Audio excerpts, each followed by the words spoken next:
Mari kita berdoa. Tuhan, tangan kami terbatas kekuatannya untuk memegang diri-Mu dan senantiasa percaya kepadamu.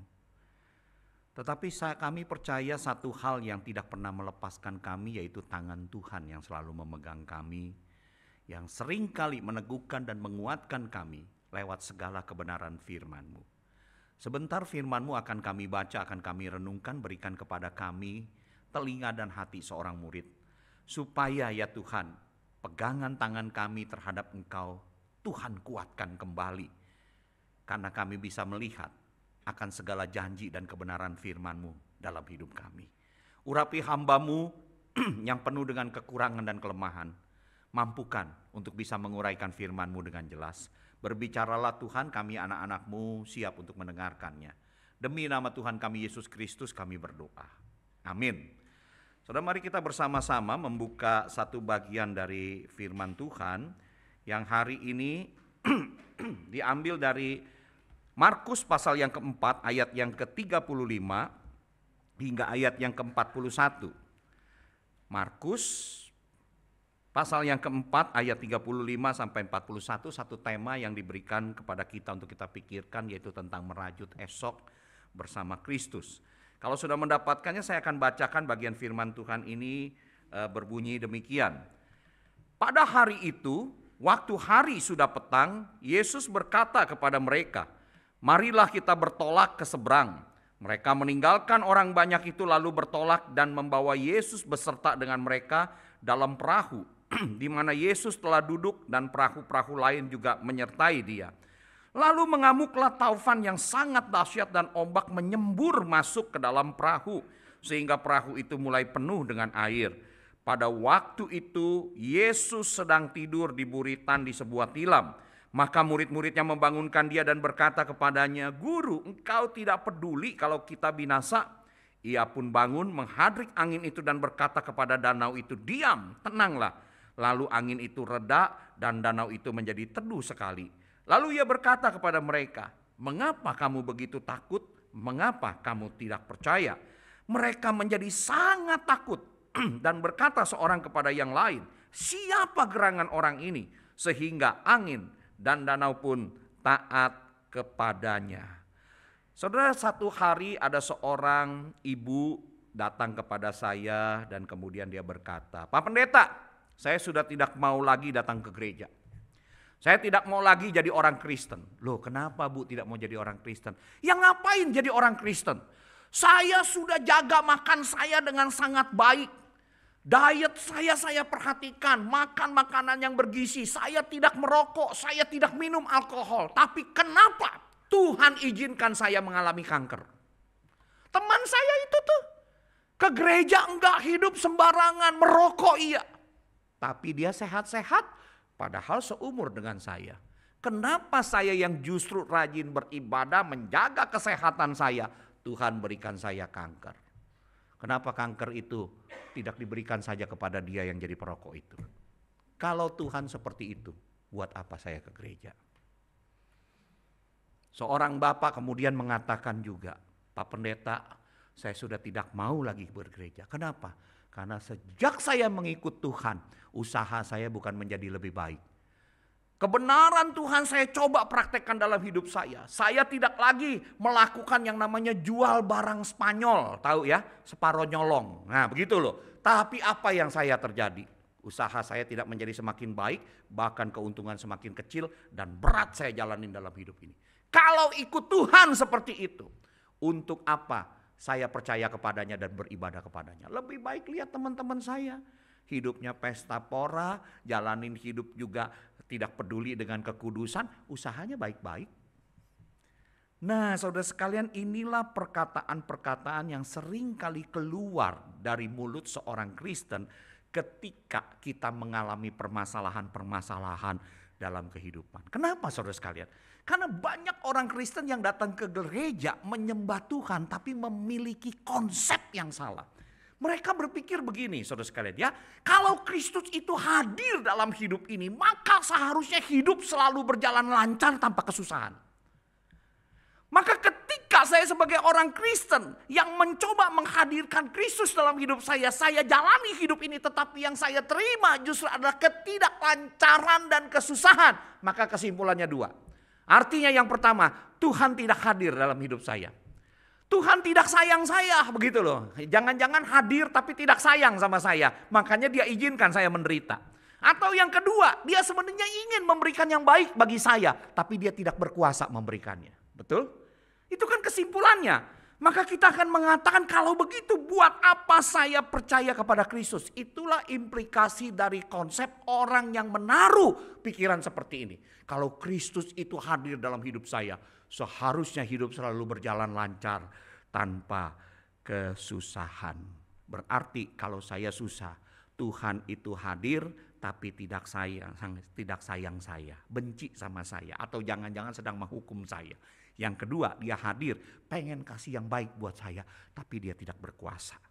Nah, saudara-saudara sekalian, orang yang punya konsep seperti ini gak heran imannya akan rapuh seperti keripik. Begitu tekanan hidup Tuhan izinkan, krak, pecah. Saudara sekalian, itu sangat mengerikan.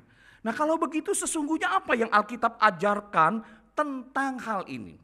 Tentang kehadiran Tuhan di dalam hidup kita. Apakah sungguh Alkitab ajarkan waktu kita merajut hidup bersama Kristus, artinya kita ini bebas dari segala kesusahan?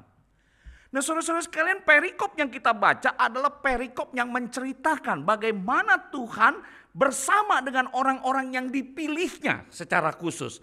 Orang-orang yang mengikutinya secara khusus, yaitu para murid, kemudian dikatakan dengan sengaja mengajak mereka untuk menyeberang. Jadi saudara sekalian, saudara perhatikan, di dalam kondisi seperti ini perikop yang kita baca, inisiatif untuk mengajak murid itu menyeberang bukan datang dari para murid, tetapi datang dari Kristus sendiri yang mengajak mereka. Nah, saudara-saudara sekalian, itu inisiatif yang dari Tuhan. Nah, kalau saudara sekalian, kalau kita melihat siapakah Kristus yang berinisiatif mengajak mereka menyeberang? Saudara, kalau saudara membaca perikop ini dengan jelas, Alkitab dengan jelas sebenarnya ingin menyatakan peristiwa ini sebenarnya ingin menggambarkan bahwa Yesus mengajak murid-muridnya sebenarnya ingin mengajarkan satu hal. Bahwa dia adalah Tuhan yang berkuasa atas alam semesta. Maka itu saudara sekalian, kalau kita melihat Kristus ini adalah penguasa alam semesta, Tuhan kita, maka saya percaya di dalam ketuhanannya, sekalipun saat itu dia sedang mengenakan 100% kemanusiaannya, jangan pernah lupa dia juga 100% Allah. Berarti saudara sekalian, ketika dia mengajak murid-muridnya untuk menyeberang, sebagai Allah kira-kira dia tahu gak akan terjadi badai? Kalau saudara bilang gak tahu, berarti dia bukan Tuhan. Betul gak? Kita pasti setuju, kalau dia Tuhan, dia bisa membaca, dia sudah hadir di masa depan. Berarti di depan akan ada badai, Yesus tahu karena dia adalah Allah.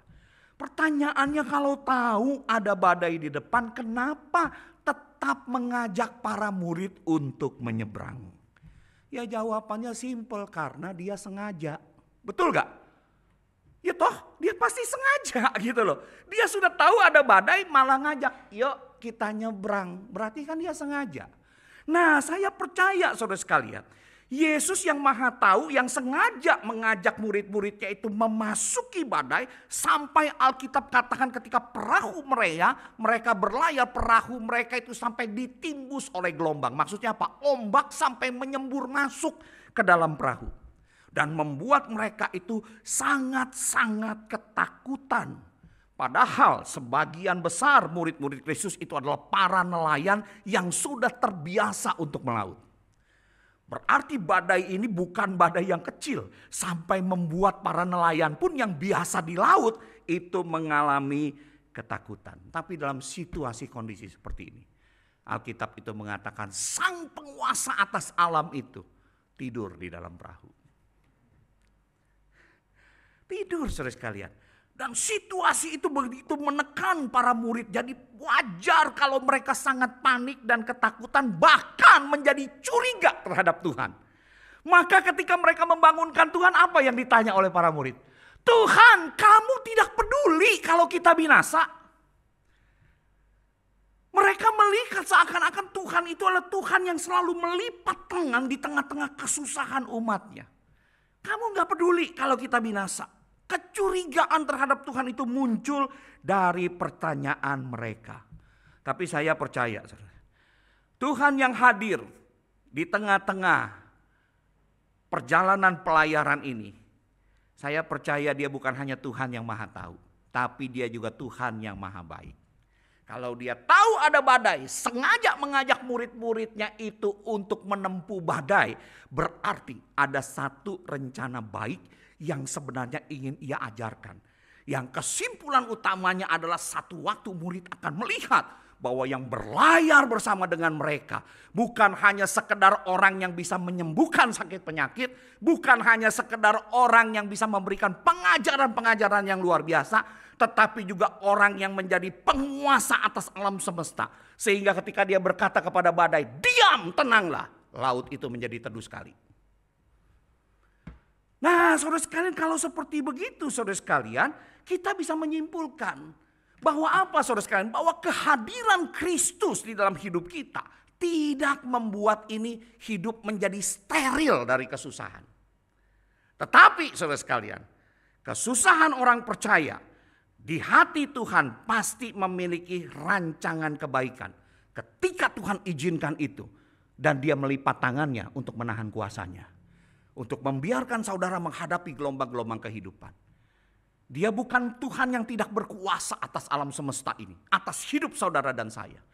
Tetapi ketika dia izinkan itu terjadi dan seakan-akan tangannya tidak bekerja sesuai seperti yang kau mau, di situ hatinya sedang bekerja merajut hal-hal indah dalam hidup kita. Maka itu saudara sekalian, kalau kita sudah menjalani hidup dengan iman yang benar, Tuhan masih izinkan kesusahan.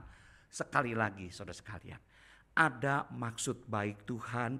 Tuhan rancangkan ketika dia mengizinkan kesusahan itu. Jadi seperti Ko Beni, Ko Acoy gitu ya, yang sudah usia Cilingcen, Cimeni ya, jangan terbuai dengan lagunya Kus Plus. Kus Plus konsep teologinya salah. Buat apa susah, buat apa susah. Susah itu gimana Ko Beni? Susah itu tak ada gunanya, salah itu teologinya. Susah itu banyak gunanya di tangan Tuhan, betul? Amin. Nah, jadi kalau nanti dikasih susah, jangan bikin Tuhan bilang Tuhan nggak sayang ya, saudara ya.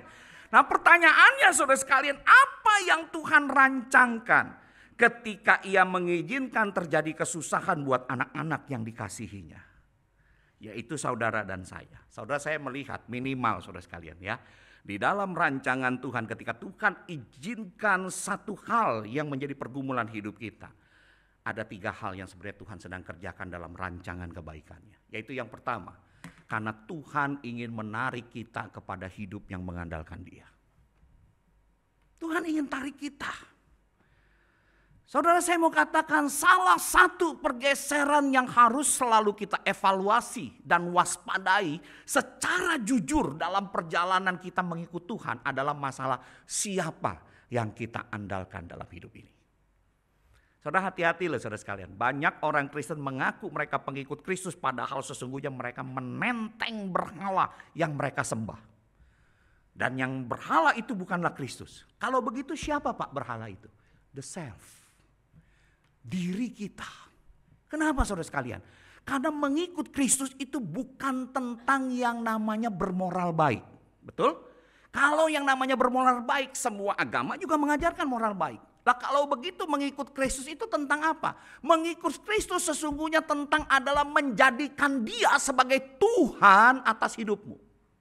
Itu soal mengikut Kristus. Makanya saudara sekalian, kita diminta untuk menerima karya keselamatannya. Kita diminta untuk menjadikan Dia sebagai Tuhan atas hidup kita yang kemudian mengubah kehidupan ini. Karena kita bisa menikmati segala rahmat setianya yang hadir di tengah-tengah kehidupan kita.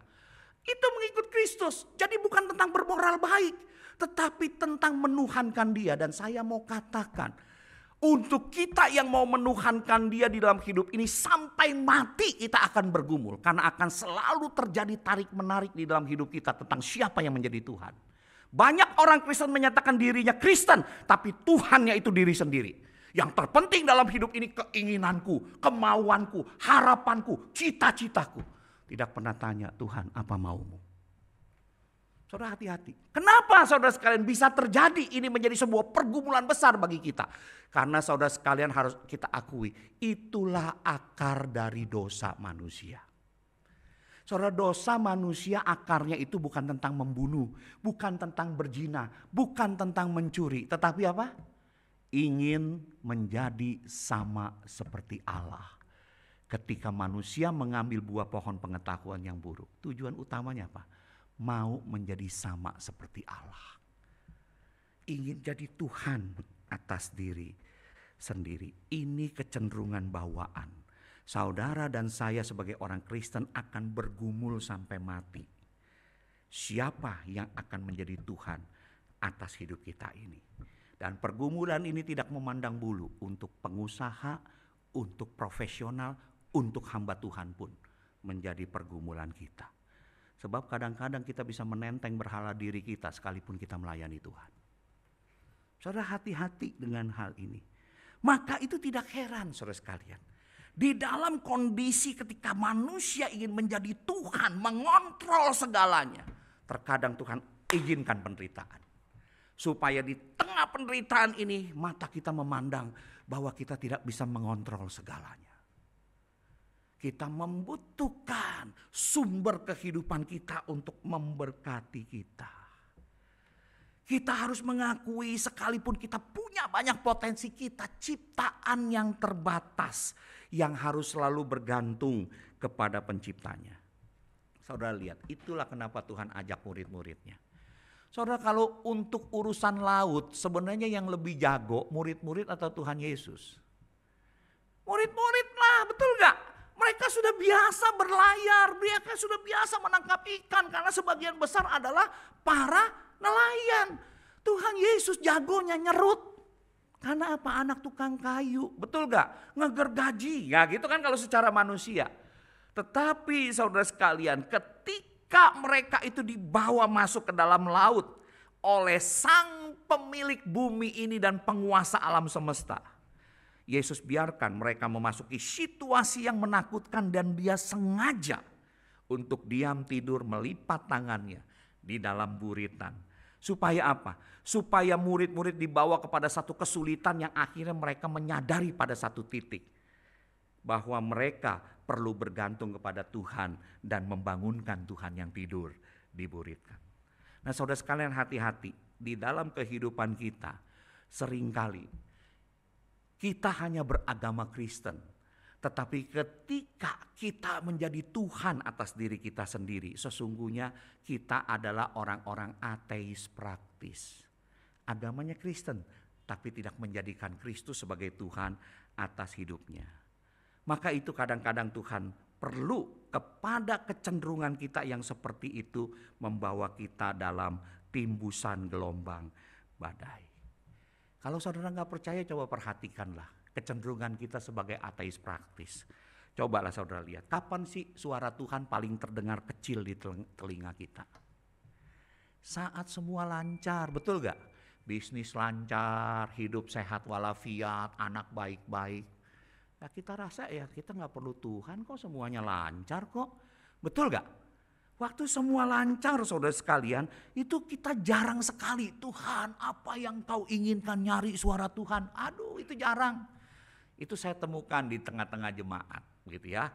Mudah-mudahan di jemaat sini enggak. Ada yang seperti itu di sini? Enggak ada kan? Pak Yunus bersyukur, enggak ada yang ngaku Pak. Ya, saudara sekalian waktu lancar kita semua begitu. Coba lihat dah. Banyak orang yang hidupnya lancar, kadang-kadang mulai tidak ibadah, mulai tidak mau melayani Tuhan, lebih konsentrasi sama hobinya. Itu kita temui di tengah-tengah jemaat. Dan kapan suara Tuhan itu mulai terdengar kencang di telinga kita? Yaitu apa? Pada waktu saat situasi serba sulit. Betul gak? Waktu sulit kan kita selalu cari Tuhan, apa maunya Tuhan. Nah gak percaya coba dah lihat, saudara lebih rajin berdoa saat semuanya lancar atau ketika saudara ada masalah. Masalah keluarga, anak ini pergaulannya kita takut, bener gak? Usaha ini mulai menurun ya kan? Terus kesehatan ini COVID begitu ya. Sudah ring 1 kita masih gak puas, ring 3 misalnya begitu ya kan? Wah itu saudara sekalian kita banyak berdoa. Kita banyak berdoa ketika kesulitan ada. Maka itu sudah tidak heran seorang teolog pernah mengatakan begini, Allah itu seringkali hanya terdengar berbisik saat kita itu menikmati kesenangan. Terdengar berbicara saat kita itu dalam kesadaran. Tetapi terdengar berteriak saat kita dalam penderitaan. Maka itu C.S. Lewis mengatakan penderitaan itu adalah megafonnya Tuhan untuk membangunkan satu dunia yang tuli. Dunia di mana kita tidak lagi mau mendengar dan mencari kehendaknya. Maka saudara sekalian, terkadang kita perlu diberikan kesusahan agar Tuhan bisa menarik kita kepada hidup yang mengandalkan Dia. Kalau hari ini saudara sedang mengalami hal itu saudara sekalian, mari saudara sekalian makin andalkan Dia.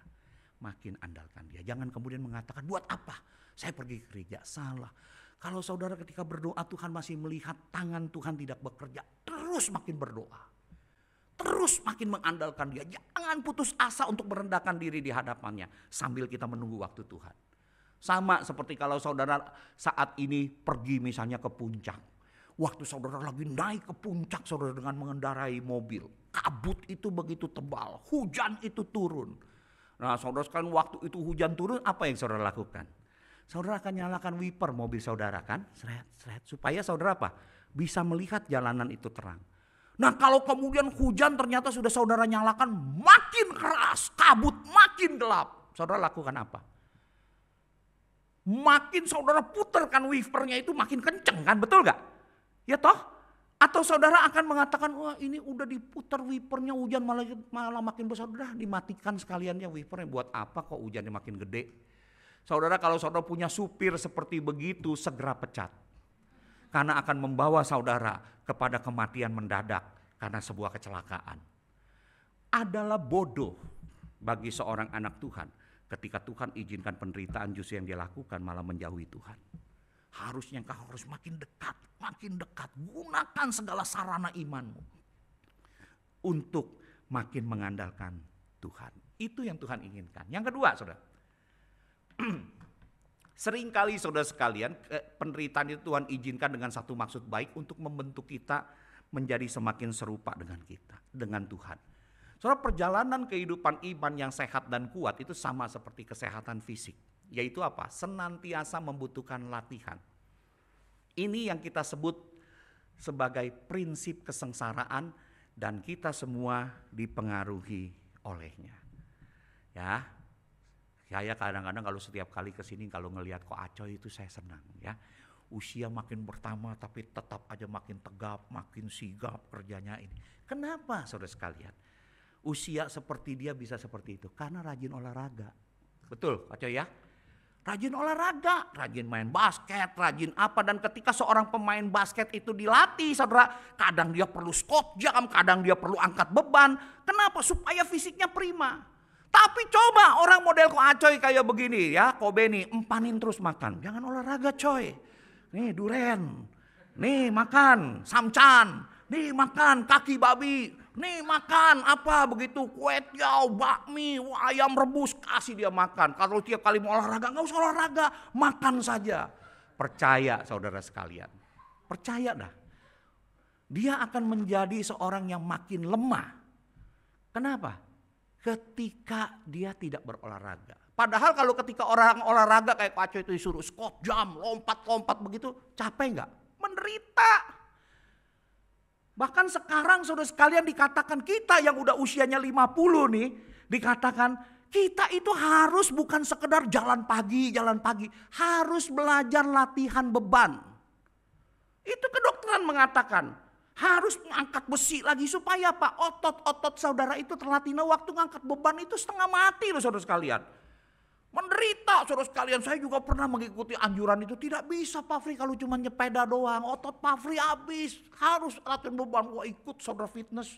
Sengsara saudara sekalian. Wah pertama-tama mentang-mentang dulu pernah fitness. Wah saya angkat-angkat. Wah semangat saudara sekalian. Begitu besok pagi rentak semua badan saudara sekalian. Kenapa? Itu prinsip penderitaan. Tapi ketika saudara terus lakukan, saudara akan kuat. Nah seringkali penderitaan oleh Tuhan dijadikan sebagai satu alat untuk fitness rohani kita. Nah Tuhan izinkan murid-muridnya mengalami timbusan gelombang badai karena dia ingin membentuk mereka untuk percaya kepadanya. Sama seperti dia mempercayakan hidupnya kepada Bapa. Dia ingin supaya iman yang seperti Kristus itu loh yang Yesus contohkan. Percaya kepada Bapa sekalipun harus melewati penderitaan, dia berkata, walaupun dia berkata, Bapa kalau boleh cawan ini lalu daripadaku, tapi jangan kehendakku yang jadi, namun kehendakmu. Dia ingin iman yang seperti itu ada di dalam hidup anak-anaknya. Supaya ketika Tuhan izinkan susah, dia selalu menjadi orang yang berkata, Tuhan Yesus aku tetap percaya. Engkau izinkan kesusahan pun, aku tetap mempercayakan hidupku seperti Engkau Tuhan Yesus Kristus mempercayakan hidupmu kepada Bapa. Kalau hari ini aku tidak melihat tanganmu bekerja, aku tetap percaya. Dan seakan-akan aku seperti pemazmur ingin berkata, sekalipun tubuhku hatiku habis lenyap, Engkau tetap gunung batuku selama-lamanya. Wow, saudara sekalian, itu yang diinginkan. Nah, Tuhan Yesus tahu satu waktu tidak lama lagi dia akan menuju salib. Dia akan disalibkan dan murid-muridnya akan mengalami goncangan iman yang besar. Maka sebelum hal itu terjadi, Tuhan perlu mempersiapkan iman yang murni. Iman yang berani sekalipun harus menghadapi kematian, mereka tetap percaya. Maka Tuhan perlu membuktikan di tengah badai, dia memberikan satu iman yang makin bertumbuh bahwa aku yang kau ikuti ini bukan hanya sekedar guru, bukan sekedar penyembuh, tapi penguasa atas alam semesta. Dan ketika aku bersabda, badai dan laut pun taat kepadaku. Iman yang seperti inilah yang sebenarnya ingin Tuhan tumbuhkan. Karena Tuhan tahu ke depan mereka membutuhkan iman yang sejati. Iman yang tidak berorientasi kepada hasil, tetapi berorientasi kepada respon. Apapun yang Tuhan izinkan, aku tetap berespon untuk selalu menyembahnya. Saudara sekalian, itu yang ingin dibentuk Tuhan. Maka itu tidak heran tokoh-tokoh beriman seperti Rasul Paulus ketika menjalani hidup. Dia menyimpulkan satu kesimpulan bahwa Tuhan Allah kita Tuhan yang turut bekerja untuk mendatangkan kebaikan bagi orang-orang yang mengasihinya. Kebaikan yang seperti apa? Bukan lancarnya hidup saudara. Kalau saudara membaca ayat yang ke-29 di situ dengan jelas. Supaya kita semakin serupa dengan gambaran anaknya. Tuhan Yesus Kristus. Ia menjadi yang sulung di antara banyak saudara. Jadi untuk membentuk karakter yang kokoh di dalam iman seperti Kristus perlu penderitaan. Saudara sekalian, satu hal yang sangat menyedihkan, sekarang zaman ini zaman yang semakin baik. Saudara-saudara kita yang dulu adalah orang-orang yang hadir, lahir, besar dari keluarga susah. Hidup kita dengan perjuangan kita sekarang ada dalam kondisi yang baik. Dan seringkali saudara sebagai orang yang sudah melewati itu, kita tidak ingin anak-anak kita susah, betul? Tapi saudara sekalian, tahukah saudara sekalian bahwa ternyata anak-anak yang dibesarkan tanpa kesusahan seperti yang ada di dalam zaman sekarang menjadi anak-anak yang disebut sebagai generasi stroberi. Pintar ya, tapi lembek. Mereka secara IQ oke. Dididik di gereja, spiritual quotientnya bagus. Emosional quotientnya belajar dari YouTube, diikutin pembinaan bagus. Tapi ada satu yang kurang. Yaitu apa? Kemampuan untuk bertahan di dalam penderitaan. Karena mereka tidak pernah mengalami penderitaan seperti yang kita waktu masih remaja mengalami penderitaan.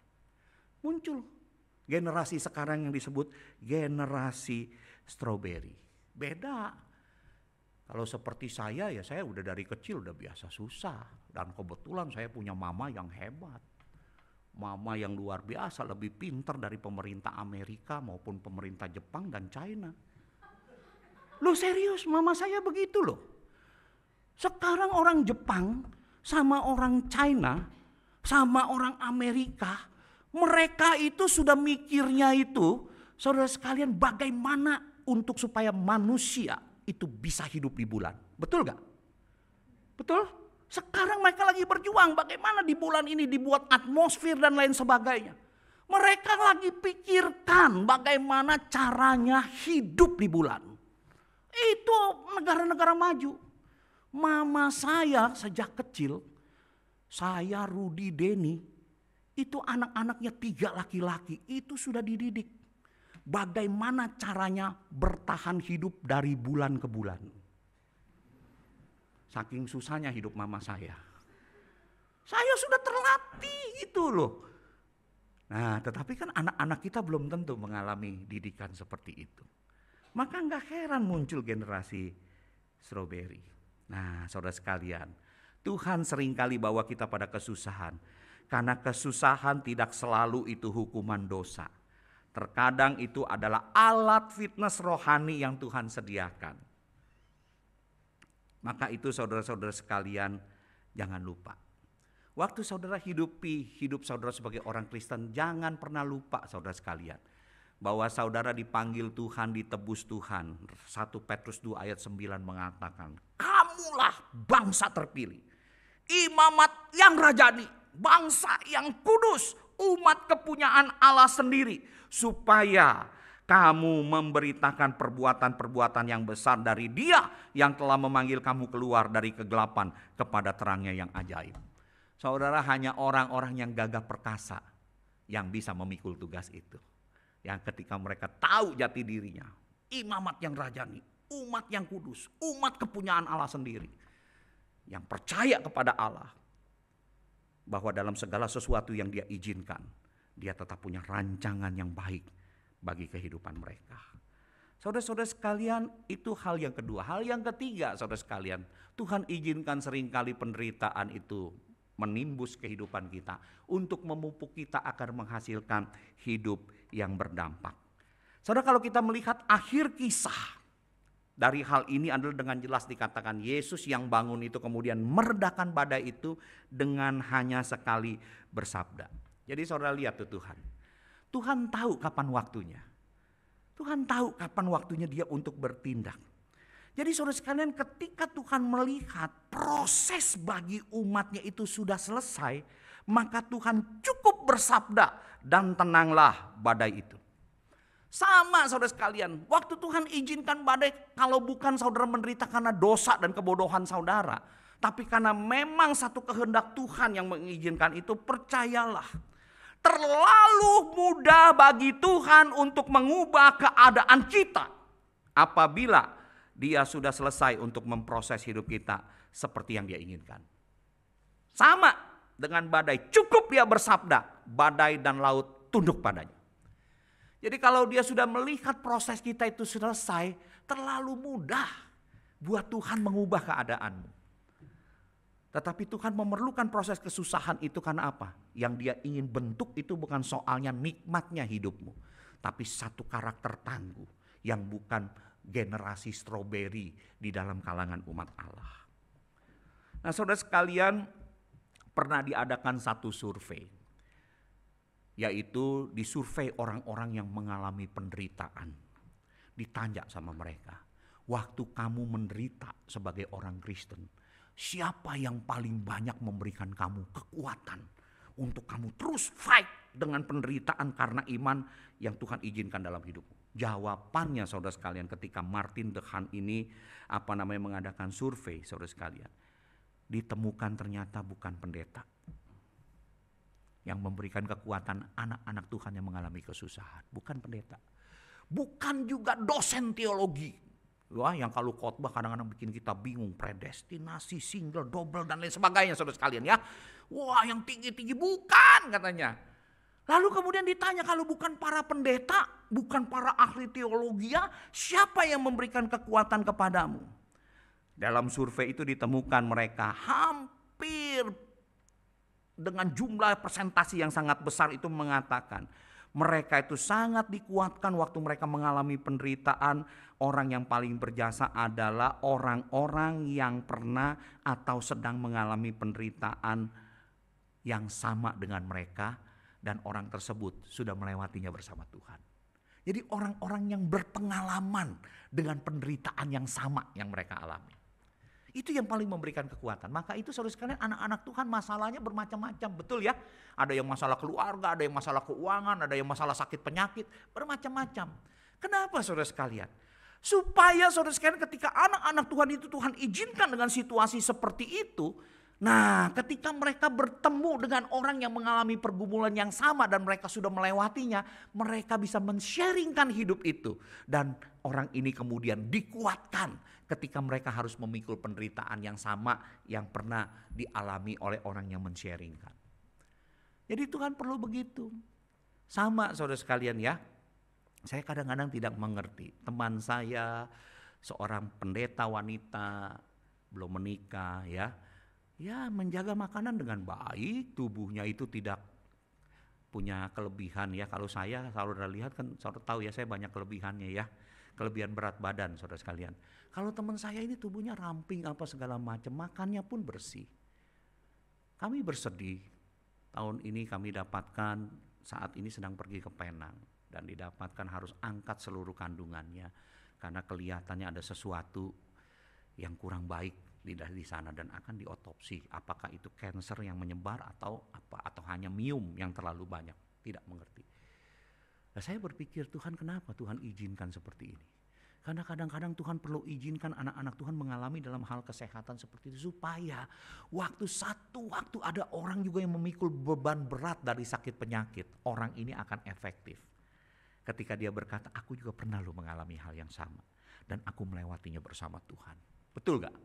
Dia akan lebih dikuatkan daripada saya sebagai pendeta, buka ayat, buka ini. Dia dalam hati dia mengatakan, dasar ini penghibur yang tidak menguatkan. Cuman buka ayat, buka itu. Kamu sih enak ngomongin tabah ya, yang kuat ya. Kamu gak ngalami. Sini sekali lagi, 15 menit lagi kamu ngomong deketan, saya cakar mukamu gitu kan. Enak aja ngomong, ya lu gak pernah ngalamin yang namanya sakit. Ya kan? Tapi kalau saya hari ini mungkin harus menguatkan Bapak Ibu, anak-anak yang kebetulan punya orang tua. Mungkin tidak seperti Kosumanto, tidak seperti Cisyawi, tidak seperti Cimingfi begitu ya. Tapi dari kalangan sederhana, berjuang untuk uang sekolah, berjuang. Saya bisa menguatkan, kuatkan. Pak Fri juga dulu begitu. Mama tuh sudah ajarin bagaimana bertahan hidup dari bulan ke bulan. Udah gitu, dia akan dikuatkan.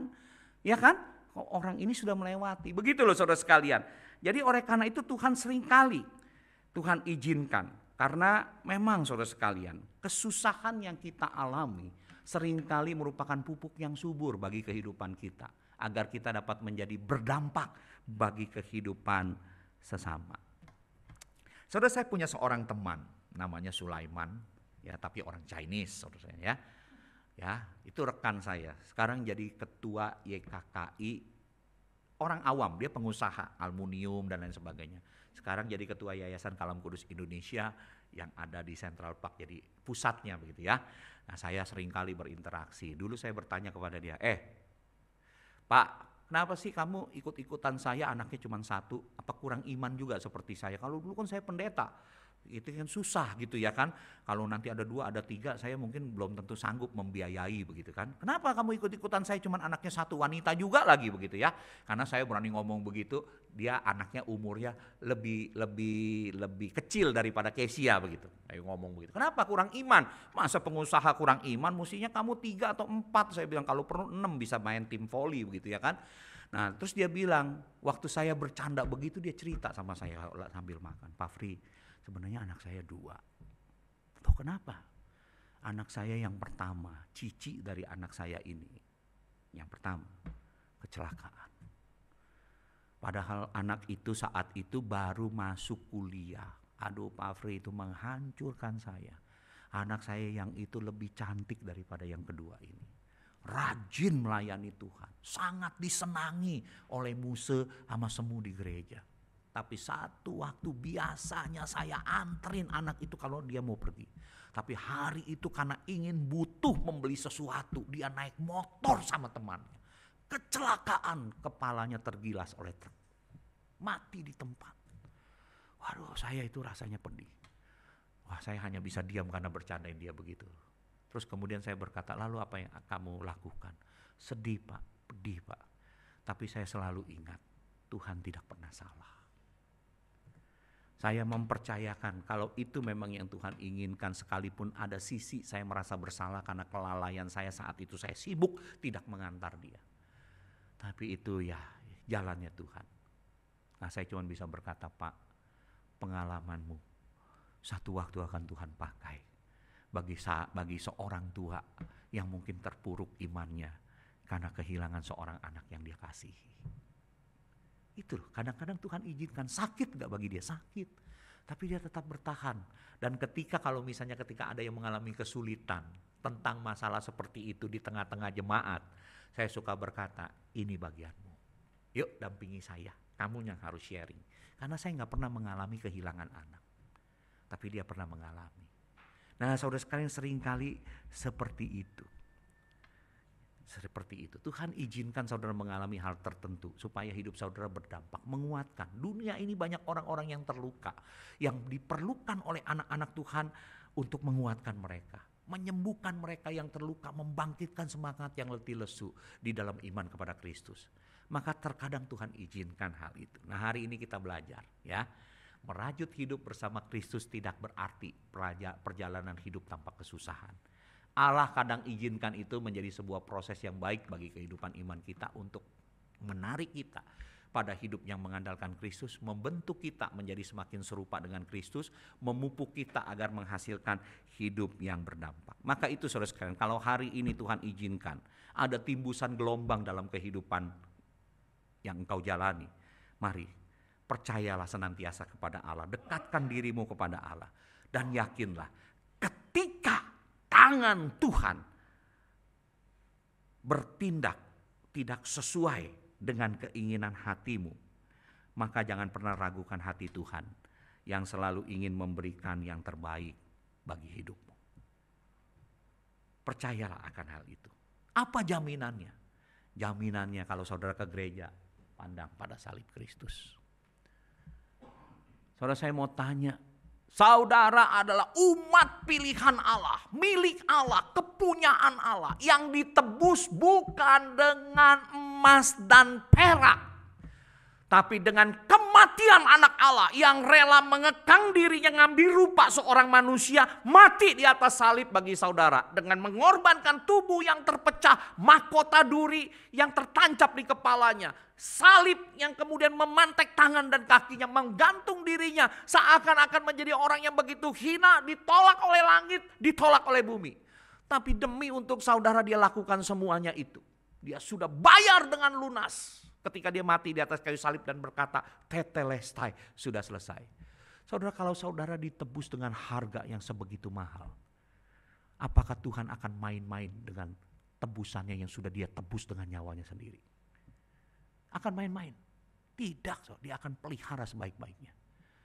Saudara, kalau kita memberi sebuah mobil atau sepeda motor dengan sungguh-sungguh mengirit karena kita bukan orang yang kaya, sungguh-sungguh kita berjuang untuk dapatkan mobil itu, wah kita benar-benar irit dah, dan akhirnya aduh puji Tuhan kebeli juga sebuah mobil walaupun cuman Avanza misalnya begitu ya.